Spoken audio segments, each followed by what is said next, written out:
अकोल्यामध्ये अवकाळी पावसामुळे केळी उत्पादक शेतकऱ्यांचं मोठं नुकसान झालंय। वादळी वाऱ्यामुळे केळीच्या बागा उद्ध्वस्त झाल्याचं पाहायला मिळत आहे। तर जवळपास एकरी 35 ते 40% शेतकऱ्यांचं नुकसान झालंय। याचाच आढावा घेतलाय आमचे प्रतिनिधी अक्षय गवळी यांनी। पाहूया। अकोल्यात अवकाळी पावसाच्या तडाख्यामुळे केळी उत्पादक शेतकऱ्यांना मोठा फटका बसलेला आहे। आपण एका केळीच्या शेतामध्ये आहोत। जर पाहिलं तर या ठिकाणी मोठ्या प्रमाणात केळीचे घट आहेत, ते पूर्णतः तुटून खाली पडलेले आहेत। अनेक झाडं जवळपास या ठिकाणी उन्मळून पडलेले आहेत। तर माझं 15-16 लाखाचं नुकसान झालेलं आहे। 1.5 एकर माझं शेत एकदम जमीनदोस्त झालेलं आहे। 4.5 एकराचं शेत आहे माझं। 7,500 रोप लावलेलं आहे। काल मी व्यापाऱ्याला फोन केला। व्यापारी म्हणते, की "भाऊ सकाळी येतो घ्यायला." पण आज सकाळी फोन केला, व्यापारी म्हणते, "मी दादा येऊ नाही शकत, कारण की तुमचा माल खाली पडलेला आहे.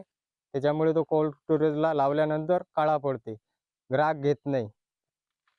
अर्थातच आता हा माल अक्षरशः म्हणजे विकण्यासारखा पण नाही आहे तुम्ही सांगितल्यानुसार। आता या मालाचं तुम्ही काय करणार? हा माल सर्व शेताच्या बाहेर नेऊन टाकून देणे. जनावरे खात नाही याला सर. त्यांचं मोठं नुकसान झालेलं आहे। अक्षरशः केळी पूर्ण त्यांच्या हातून गेलेली आहे। एका 4.5 एकरापैकी जवळपास त्यांचं 35% 35 पेक्षा 40% नुकसान झाल्याचं ते सांगतायत। अक्षय गवळी, साम टीव्ही न्यूज, अकोला।